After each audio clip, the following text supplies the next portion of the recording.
everybody, Cinephile Mike here, and today I am joined by writer, director, producer, and star Isabel Lamers to discuss her new short film, Kaya, which is making its world premiere at the Tribeca Film Festival. Blending action filmmaking with an intimate story about identity, belonging, and self expression, Kaya follows a young kickboxer searching for connection through Filipino martial arts while navigating cultural expectations, family pressure, and the struggle to define herself on her own terms. Isabel, thank you so much for taking the time to chat with me today, and congrats on the world premiere. Oh my God, thanks, Mike. I still can't grasp it. To this point, I think I have to be sitting in the cinema and then be like, oh my God, we did it. So there's so much layered into Kaya. Like I said, the identity, the cultural connection, all within the framework of an action-driven martial arts story. Yes. So what made this feel the right story for you for your first time behind the camera as a director? Um, they always say write what you know. So it for me when I dove deep and was like, what is the thing that is embarrassing and hurtful and painful to think about that you wouldn't necessarily just want to share or tell someone. I was being honest with myself and I was like, it is the fact that I am never being part of any specific culture. It is the fact that I don't have a home and that, in either of my two cultures, I am kind of a foreigner and I will always will be. And so I was like, that is what I have to write about. And basically, me discovering Filipino martial arts as someone who did martial arts and is like, why did I not know about our own martial art?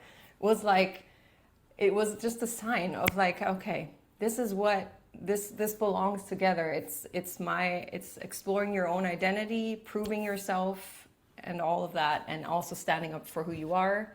Yeah, I don't know. It blended. It came together. And the action sequences feel so emotionally tied to Nia's journey rather than just here's a fight scene. There was a connection. So when you were collaborating with your cinematographer, Cesca Lee, and your editor, Daniel Tong, how did Mm-hmm. you approach building that visual rhythm for the fight so that it still reflected the character and the emotion? Honestly, I love that you saw that and that came across because not I don't think everyone would, but basically it started even choreographing the fight when I wrote the story because basically what the resolution of the film is, I don't know if I'm spoiling anything, but there is there is a blend of both of her martial arts forms, right? It Mhm. basically symbolizes her accepting that it's always going to be a hand in hand thing and not either one. And that she can't win if she just tries to pick that one and be that one fully. So it started with choreographing that in a way that tells that story. So going from, oh, I'm going to try to do everything correct and fit the box, and then it doesn't work and you keep failing. And then out of that merges this new thing. So it started with the choreography when we worked with Lauren Mary Kim, who was originally helping us do the choreography. And then when we got on the ground in the Philippines with Cesca, we started rehearsing. It was one of the main first friction points because she's a great DP and she was like, I don't need to rehearse this. Like, why? You don't trust me?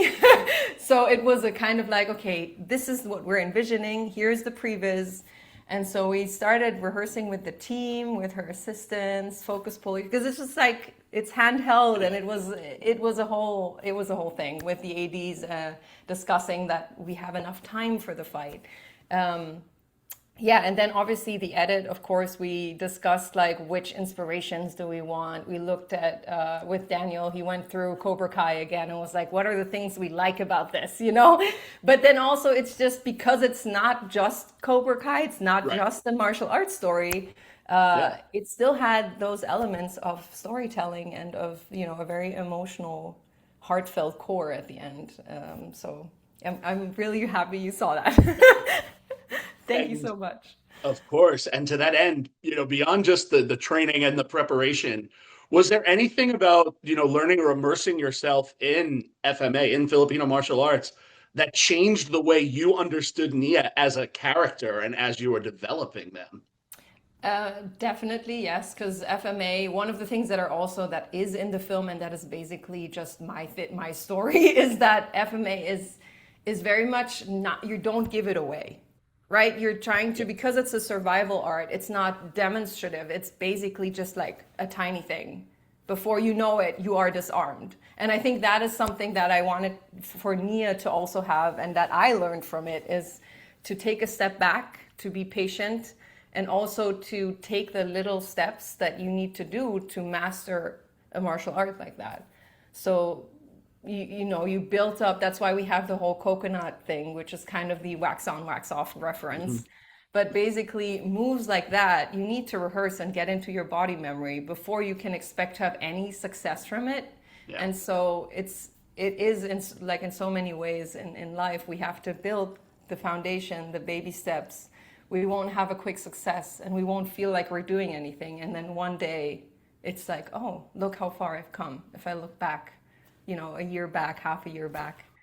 And it just, yeah, I really wanted to put that hope in there because, you know, we all can grow into something else when we put the time into it. And with that, I would be remiss if I didn't reference the score, Carmichael B. Castaños's The Music. It's just, it helps carry this emotional intimacy, yet it's with this intense action. It's like this bizarre juxtaposition that worked so beautifully. So, what conversations did you have early on about how the music would support the arc for Nia, as well as not like taking away from this fight? It's so great. You have such great observations. This is lovely. We actually started really early on. You know, select. I had to go through different like who's going to be the right fit, and so interviewing with Carmichael, it like instantly clicked. He has the it's so funny because we have this not folk, it's like western folk kind of poppy thing that I like and that I wanted to be in there as like the western side, so like guitars and that family yearning feeling that is basically in western music, but we wanted it to, or country is the right term, it's more like a country vibe, but that turns into, you know, the Asian Filipino thing. And we used, so he was using a lot of Filipino instruments, and we had to kind of balance that out because some of them sound really funny. So they don't actually sound actiony. So we had to like really choose. And I have to also mention Denise Santos, who's actually an Emmy winner. She's the score producer, and she was also helping us like when we had a lot of these discussions, like we still need this and we're missing this underlying beat, and here it needs to like slow down and build the tension. So we had to, it was interesting to find that with Filipino instruments because it's a lot of rhythmic instruments and then you need the melody. So it was like a very, yeah, it was a long process of trying this out, making an initial scores and discussing with music inspiration that I sent and them composing things and going over it. So yeah, he will be thrilled to hear that. And just hearing you talk about how you worked with the cinematographer and the editor and the composer and the music producer as the director, you decided to wear four major hats on this project. You wrote it, you directed it, you produced it, and you were the lead. I'm not going to ask how you juggled those because I believe you did it exceptionally well. So I'm going to ask you this. Did you find that any one of those roles ended up influencing the others in ways that you maybe didn't expect Oh, that's a as you great went through question. production? Yes, so one of the main struggles that I think I would make anyone aware of is that when you have the producing hat on, it's really hard to just think creatively because you're basically stopping yourself the whole time. You're like, no, we can't do that. On the other hand, we had this weird situation. First day on set at 6 a.m., there are no gym mats, although I ordered gym mats.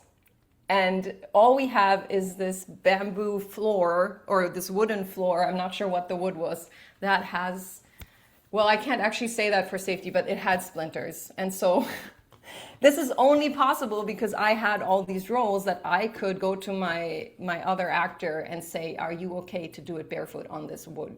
Because that's all we got right now. So it was either do we delay our schedule or do we do it? And so these things, that's borderline. We were all safe. It was fine. But I think it married very well in that situation, because the producer and me was like, we have no time. We have 2 shoot days. That's all we got. We have to start the fight scenes because the gym is not available on day 2. We gotta go. And the director and me was like, what the fuck? So yeah, those were, and then also acting wise, I think being a director gave me such a different perspective, and how, as an actor, you can put a lot of pressure on your performance. But as a director, you see the whole thing. And that was really, really interesting to see. I mean, you hear people say that from the outside, and it never lands the same way apart from when you experience it. And then especially seeing the rough cut without the music was horrible. And going through that process of like, oh, it's not that bad once you see it as a full product. That was also one of the big learning curves I had to do by myself.